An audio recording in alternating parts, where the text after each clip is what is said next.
नमस्कार दोस्तों। जैसा कि मैंने अपने पिछले वीडियो में आप सभी से कहा था कि पिछले वर्ष आयोजित होने वाली राजीव गांधी सामान्य ज्ञान प्रतियोगिता से संबंधित कुछ महत्वपूर्ण प्रश्नों पर आपसे चर्चा करेंगे। तो आइए मित्रों, इस वीडियो में हम उन महत्वपूर्ण प्रश्नों पर चर्चा करें। मुझे आशा है कि आप सभी को यह स्पष्ट दिख रहा होगा। तो आइए, जैसा कि पहले प्रश्न में है, राजीव गांधी जी ने लोकतंत्र में युवाओं की भूमिका बढ़ाने के लिए वोट करने के अधिकार की आयु सीमा 18 वर्ष कर दी। इससे पहले ये आयु सीमा क्या थी? तो मित्रों, इसका उत्तर होगा 21 वर्ष। जैसा कि मैंने नोट में लिखा है कि 61वां संविधान संशोधन 1988 के द्वारा इसको बदला गया था, जो 28 अप्रैल 1989 को लागू हुआ। मित्रों, मुझे आशा है कि पहला प्रश्न आप सभी को समझ में आ गया होगा और आप इसको अच्छी तरह से इसका उत्तर जान गए होंगे। आइए दूसरे प्रश्न को देखते हैं। जैसा कि दूसरे प्रश्न में है, राजीव गांधी जी ने अपना पहला लोकसभा चुनाव किस सीट से जीता था? पहला ऑप्शन है बेल्लारी, दूसरा रायबरेली, तीसरा प्रयागराज, चौथा अमेठी। तो मित्रों, इन चारों ऑप्शन में ऑप्शन 4 अमेठी करेक्ट है। जैसा कि मैंने नोट में लिखा है कि जब राजीव गांधी जी ने अपना पहला लोकसभा चुनाव में से अपना सीट जीते थी, अमेठी से सीट जीते थी, तो वह चुनाव 1980 में आयोजित हुआ था। आइए मित्रों, तीसरे प्रश्न की ओर चलते हैं। जैसा कि तीसरा प्रश्न है, राजीव गांधी अंतर्राष्ट्रीय हवाई अड्डा किस शहर में स्थित है? Option A Prayagraj, option B Varanasi, option C Hyderabad, option D Ahmedabad. तो मित्रों, इसका स्पष्ट उत्तर होगा, जो करेक्ट उत्तर है वह है हैदराबाद, जो कि वर्तमान समय में तेलंगाना राज्य की राजधानी है। आइए अगले प्रश्न की ओर चलते हैं। चौथा प्रश्न है, 2018 का राजीव गांधी राष्ट्रीय सद्भावना पुरस्कार किसको मिला? मित्रों, मैं आप सभी को बता दूं कि ये सभी प्रश्न पिछले वर्ष आयोजित होने वाली राजीव गांधी सामान्य ज्ञान प्रतियोगिता से संबंधित प्रश्न हैं। कृपया इसे ध्यानपूर्वक समझें, क्योंकि इस वर्ष यानी 2020 में आयोजित होने वाली द्वितीय राजीव गांधी प्रतियोगिता में ये प्रश्न आ भी सकते हैं, तो इसलिए कृपया ध्यान दें। आइए चौथे प्रश्न पर चर्चा करते हैं। राजीव गांधी राष्ट्रीय सद्भावना पुरस्कार किसको मिला? 2018 का राजीव गांधी राष्ट्रीय सद्भावना पुरस्कार किसको मिला? तो ऑप्शन ए है गोपाल कृष्ण गांधी, मनमोहन सिंह, प्रणब मुखर्जी, रवीश कुमार। तो मित्रों, इसका ऑप्शन ए करेक्ट है, गोपाल कृष्ण गांधी। नोट में मैंने लिखा है कि राजीव गांधी राष्ट्रीय सद्भावना पुरस्कार की स्थापना 1992 ईस्वी में हुई थी। यह पुरस्कार सांप्रदायिक सद्भाव, राष्ट्रीय एकता तथा शांति के क्षेत्र में उत्कृष्टता के लिए दिया जाता है। मित्रों, ये बात बहुत ही महत्वपूर्ण है कि यह पुरस्कार किस क्षेत्र में दिया जाता है। तो मित्रों, इस पे ध्यान दें कि यह पुरस्कार सांप्रदायिक सद्भावना, राष्ट्रीय एकता तथा शांति के क्षेत्र में उत्कृष्टता के लिए प्रत्येक वर्ष दिए जाते हैं।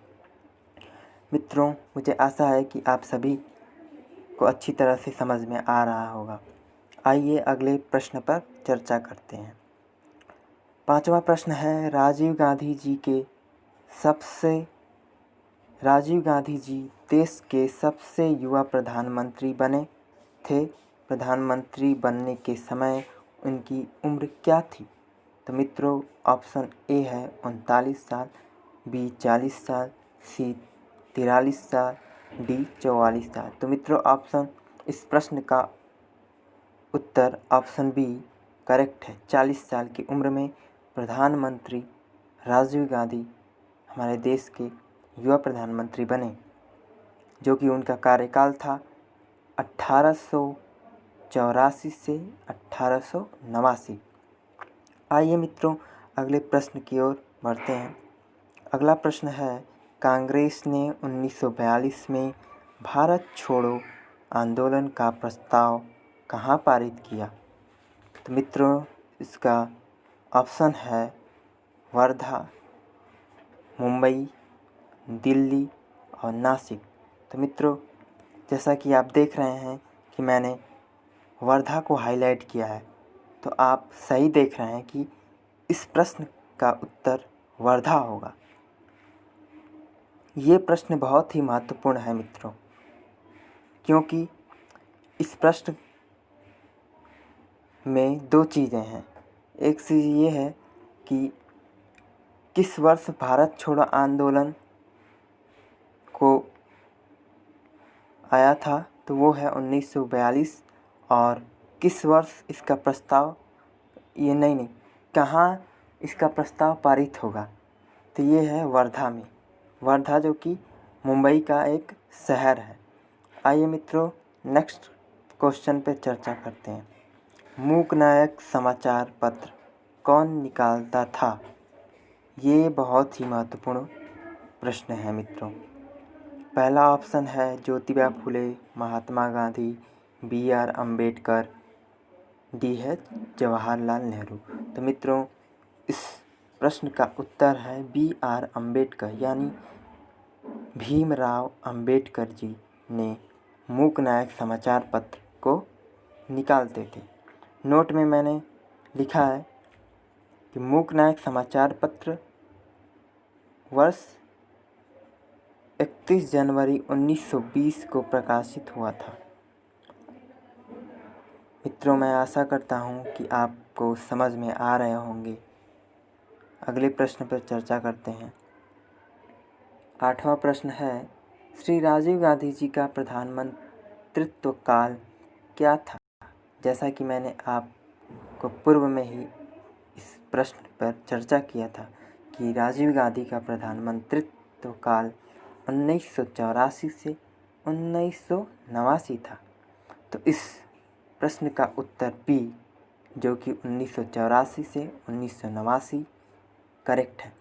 आइए नेक्स्ट क्वेश्चन पर डिस्कस करते हैं। वल्लभ भाई पटेल को सरदार की उपाधि किस आंदोलन के बाद मिली? तो मित्रों इस प्रश्न के ऑप्शंस हैं ए चंपारण सत्याग्रह, बी दांडी मार्च, सी बारदोली सत्याग्रह, डी भारत छोड़ो आंदोलन। तो मित्रों जैसा कि आप सभी देख रहे होंगे कि मैंने बारदोली ऑप्शन सी बारदोली सत्याग्रह को हाईलाइट किया है, तो आप सही देख रहे हैं कि इस प्रश्न का उत्तर सी बारदोली सत्याग्रह सही है। आइए मित्रों इस वीडियो का अंतिम प्रश्न है, भारत को युवाओं का देश बताते हुए राजीव गांधी ने मैं युवा हूँ, मेरा भी एक सपना है का वक्तव्य कहाँ दिया था? मित्रों ये बहुत ही महत्वपूर्ण प्रश्न है। मुझे ऐसा लगता है कि इस वर्ष भी यह प्रश्न इस परीक्षा में आ सकता है, क्योंकि इस परीक्षा का मोटिव यही है, मैं युवा हूँ, मेरा भी एक सपना है। तो आइए इस प्रश्न का उत्तर देखते हैं। तो ऑप्शन ए में दिल्ली है, ऑप्शन बी में पेरिस है, ऑप्शन सी में वाशिंगटन है, ऑप्शन डी में लंदन है। मित्रों, इस प्रश्न का सही जवाब दिल्ली होगा। मैं युवा हूँ, मेरा भी एक सपना है का वक्तव्य पूर्व प्रधानमंत्री स्वर्गीय श्री राजीव गांधी ने दिल्ली में इस वक्तव्य को कहा था। तो मित्रों, मुझे आशा है कि आप सभी को ये मेरे 10 महत्वपूर्ण प्रश्न बहुत ही अच्छे लगे होंगे। कृपया लाइक करें, सब्सक्राइब करें तथा अधिक से अधिक शेयर करें। धन्यवाद। और इसी शुभकामनाओं के साथ मैं आप सभी को 13 और 14 सितंबर 2020 के अंतर्गत होने वाली राजीव गांधी जिला स्तरीय द्वितीय सामान्य ज्ञान प्रतियोगिता में अधिक से अधिक अंक प्राप्त कर जिला में प्रथम, द्वितीय, तृतीय स्थान प्राप्त करें। धन्यवाद। जय हिंद, जय भारत।